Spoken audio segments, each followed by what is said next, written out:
ভোটের আগে জুলাই সনদ প্রণয়নের আহ্বান নাহিদের। কোরবানি, বৈষম্য ও দুর্নীতির বিরুদ্ধে একটি প্রতীকী বার্তা। ভারতে আওয়ামী লীগ নেতা ও 2 বাংলাদেশি আটক হয়ে মুক্ত। জুবাইদা এবং জাইমার নামে ভুয়া অ্যাকাউন্ট খুলে অপপ্রচার, অভিযোগ বিএনপির। আওয়ামী লীগ ও নিষিদ্ধ ছাত্রলীগের 3 নেতা গ্রেপ্তার। এতক্ষণ শুনছিলেন সংবাদ শিরোনাম, এবারে বিস্তারিত।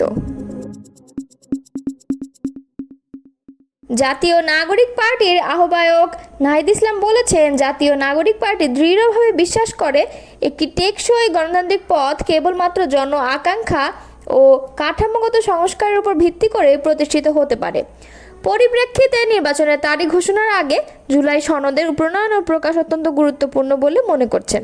কারণ এই সনদ শুধুমাত্র একটি নীতিগত দলিল নয়, বরং জুলাই আন্দোলনে যারা রাস্তায় নেমে পরিবর্তনের স্বপ্নের প্রাণ দিয়েছেন তাদের প্রতি আমাদের নৈতিক দায়বদ্ধতাও বটে। এনসিপির আহ্বায়ক নাহিদ ইসলামের নেতৃত্বে একটি প্রতিনিধি দল বুধবার দুপুরে ঢাকায় চীনা রাষ্ট্রদূতের সঙ্গে সৌজন্য সাক্ষাৎ করেন। দেশের গণতান্ত্রিক যাত্রা ও সংস্কার প্রক্রিয়াকে ঘিরে জাতীয় এবং আন্তর্জাতিক পর্যায়ে বিরাজমান গভীর আগ্রহ ও বাংলাদেশের পরিবর্তনশীল ও চলমান রাজনৈতিক প্রেক্ষাপটের বিষয়ে আলোচনা করতে এই বৈঠক অনুষ্ঠিত হয়। বৈঠকে তিনি এসব কথা বলেন। নাহিদ ইসলাম উল্লেখ করেছেন, এই জুলাই সনদ জুলাই আন্দোলনের নির্বাচন সংস্কার, বিচার বিভাগের স্বাধীনতা এবং অন্তর্ভুক্তিমূলক রাজনৈতিক অংশগ্রহণের একটি সুস্পষ্ট ভিত্তি স্থাপন করবে এবং ভবিষ্যৎ রাজনীতির পথ প্রদর্শক হিসাবে কাজ করবে। তিনি আরও বলেন, বাংলাদেশ এখন একটি গুরুত্বপূর্ণ সন্ধিক্ষণে অবস্থান করছে। পবিত্র ঈদুল আজহা উপলক্ষে দেশবাসী, প্রবাসী মুসলমান এবং বিশ্ব মুসলিম উম্মাহকে আন্তরিক শুভেচ্ছা ও ঈদ মোবারকবাদ জানিয়েছেন আন্তর্জাতিক মজলিসে তাহফুজে খতমে নবুয়ত বাংলাদেশের মহাসচিব মাওলানা মুহিউদ্দিন রব্বানী। বৃহস্পতিবার এক শুভেচ্ছা বার্তায় তিনি বলেন, ঈদুল আজহা আমাদের ত্যাগ, আনুগত্য, তাকওয়া এবং খাঁটি ঈমানের অমূল্য শিক্ষা দেয়। হজরত ইব্রাহিম আলাইহিসসালাম এবং ইসমাইল আলাইহিসসালামের কোরবানির ঘটনা মুসলিম উম্মাহের জন্য এক অনন্য উজ্জ্বল দৃষ্টান্ত, যা আত্মসমর্পণের মাধ্যমে আল্লাহর নির্দেশের প্রতি সর্বোচ্চ আনুগত্য বজায় রাখার মহান চেতনায় উদ্বুদ্ধ করে। আজ আমাদের সমাজে এই ত্যাগ ও কুরবানির চেতনা দুর্নীতি, বিভাজন, সামাজিক বৈষম্য এবং বিভ্রান্তির অন্ধকার দূর করার এক কার্যকর হাতিয়ার হতে পারে।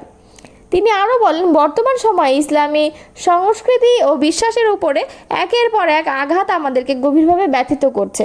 বিশেষ করে সাম্প্রতিক রাষ্ট্রীয় প্রতীকে ইসলামী চেতনার অনুপস্থিতি দেশের দীর্ঘদিনের ঐতিহ্য এবং সংখ্যাগরিষ্ঠ মুসলিম নাগরিকদের ধর্মীয় মূল্যবোধকে সরাসরি চ্যালেঞ্জ করছে।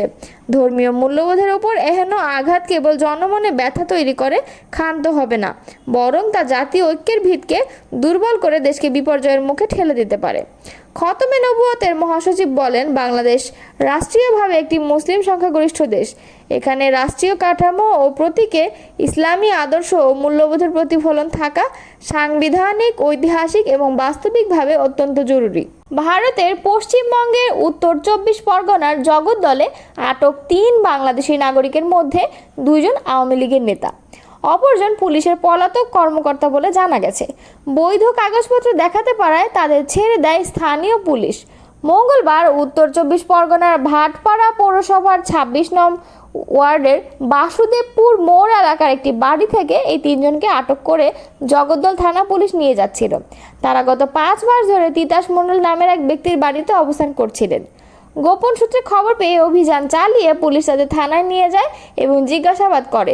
পরে তাদের বৈধ পাসপোর্ট ও ভিসা থাকায় 3 জনকেই বিকেলে ছেড়ে দেওয়া হয়। আটক ব্যক্তিরা হলেন স্বেচ্ছাসেবক লীগের যুগ্ম সাধারণ সম্পাদক খায়রুল ইসলাম জুয়েল, আওয়ামী লীগ নেতা আশরাফুর রহমান এবং পলাতক পুলিশ সুপার হাসান আরাফাত আবিদ। তিতাস মণ্ডলের বাড়িতে পেইং গেস্ট হিসেবে থাকা যাদবপুর বিশ্ববিদ্যালয়ের শিক্ষার্থী অনিরুদ্ধ বিশ্বাস বলেন, 3 জনই তিতাস মণ্ডলের পরিচিত। তারা পাসপোর্ট ও ভিসা নিয়ে বৈধভাবে ভারতে এসেছেন। বাংলাদেশের বর্তমান রাজনৈতিক পরিস্থিতির কারণে প্রাণ বাঁচাতে ভারতে আসেন তারা। বিএনপির ভারপ্রাপ্ত চেয়ারম্যান তারেক রহমানের স্ত্রী জুবাইদা রহমান এবং মেয়ে জাইমা রহমানের নামে ফেসবুকে ভুয়া আইডি খুলে অপপ্রচার চালানো হচ্ছে বলেছে বিএনপি। এই ঘটনায় নিন্দা ও প্রতিবাদ জানিয়েছে দলটি। আজ বৃহস্পতিবার রাজধানীর নয়াপল্টনে বিএনপির কেন্দ্রীয় কার্যালয়ে এক সংবাদ সম্মেলনে নিন্দা ও প্রতিবাদ জানান বিএনপির জ্যেষ্ঠ যুগ্ম মহাসচিব রুহুল কবির রিজভী। বিএনপি বলেছে, ভুয়া অ্যাকাউন্ট থেকে অসত্য ও বানোয়াট পোস্ট, মন্তব্য এবং আর্টিফিশিয়াল ইন্টেলিজেন্সের মাধ্যমে তাদের ছবি ব্যবহার করে নানা ধরনের ভিডিও বানিয়ে সেসব সামাজিক যোগাযোগ মাধ্যমে প্রচার করা হচ্ছে। এ ধরনের অপরাধের সঙ্গে জড়িত ব্যক্তিদের আইনের আওতায় আনতে আইন শৃঙ্খলা রক্ষাকারী বাহিনীর প্রতি আহ্বান জানিয়েছেন বিএনপি। সংবাদ সম্মেলনে রুহুল কবির রিজভী বলেন, এসব প্রচার ভিত্তিহীন ও অসত্য। এ কাজ দুষ্ট চক্রের উদ্দেশ্য প্রণোদিত। এসব অপপ্রচারের লক্ষ্য হচ্ছে জনমনে জিয়া পরিবার নিয়ে বিভ্রান্তি সৃষ্টি করা। যারা এ ধরনের জালিয়াতিতে যুক্ত রয়েছে তারা সুদূর প্রসারী কোনো চক্রান্তের নীল নকশা বাস্তবায়ন করছে। রুহুল কবির রিজভী আরও বলেন, বিএনপির ভাবমূর্তিকে নানাভাবে কালিমা লিপ্ত করার অপচেষ্টায় ব্যর্থ হয়ে এখন জিয়া পরিবারকে টার্গেট করে নানামুখী অতৎপরতা শুরু হয়েছে। তিনি বলেন, জুবাইদা রহমান ও জাইমা রহমান নামের এমন অপপ্রচার শুধু গর্হিত কাজই নয়, এটি একটি ফৌজদারি অপরাধ। আমরা এর নিন্দা ও প্রতিবাদ জানাই। এ ধরনের অপকর্মে জড়িত ব্যক্তিদের অবিলম্বে আইনের আওতায় এনে দৃষ্টান্তমূলক শাস্তির জোরদার দাবি জানাচ্ছি। এ বিষয়ে সাধারণ ডায়েরি করা হয়েছে কিনা এমন প্রশ্নের জবাবে রুহুল কবির রিজভী বলেন, আমরা করব।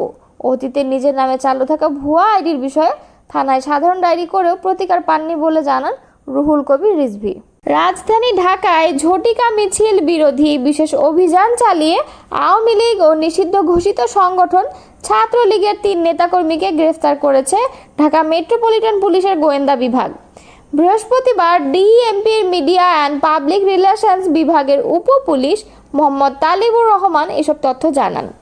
গ্রেপ্তাররা হলেন আওয়ামী লীগের বাণিজ্য বিষয়ক উপকমিটির সদস্য মোহাম্মদ হুমায়ুন কবির সুজন, রাজশাহী বিশ্ববিদ্যালয়ের সৈয়দ আমির আলী হল শাখা ছাত্রলীগের সাবেক সভাপতি গোলাম রব্বানী সর্দার এবং আওয়ামী লীগ কর্মী মোহাম্মদ মেহেদী হাসান। ডিবির বরাত দিয়ে মোহাম্মদ তালিবুর রহমান বলেন, গতকাল বুধবার দিবাগত রাত আনুমানিক 12:30টায় রাজধানীর টিকাটুলিয়া এলাকা থেকে হুমায়ুন কবির সুজনকে গ্রেপ্তার করে ডিবি লালবাগ বিভাগের একটি চৌকস দল অপরদিকে একই দিনে ভোর 5:30টার দিকে মিরপুর এলাকায় অভিযান চালিয়ে মেহেদী হাসানকে গ্রেপ্তার করা হয়েছে। এছাড়াও বুধবার সন্ধ্যা 7:30টায় মোহাম্মদপুরের ঢাকা উদ্যান হাউজিং এলাকা থেকে গোলাম রব্বানী সর্দারকে গ্রেপ্তার করে ডিবি মতিঝিল বিভাগের একটি দল। তিনি মাগুরা 1 আসনের সাবেক সংসদ সদস্য সাইফুজ্জামান শিখরের ঘনিষ্ঠ সহযোগী এবং ধানমন্ডি ডায়াগনস্টিক সেন্টারের পরিচালক হিসেবেও পরিচিত। তিনি আরও জানান, গ্রেপ্তাররা সংঘবদ্ধভাবে আইন শৃঙ্খলা পরিস্থিতি অবনতির মাধ্যমে রাজনীতিতে আতঙ্ক ছড়ানোর অপচেষ্টা চালাচ্ছিলেন। তাদের বিরুদ্ধে বিভিন্ন থানায় একাধিক মামলা রয়েছে। গ্রেপ্তারদের বিরুদ্ধে আইনানুগ ব্যবস্থা গ্রহণের প্রক্রিয়া চলছে।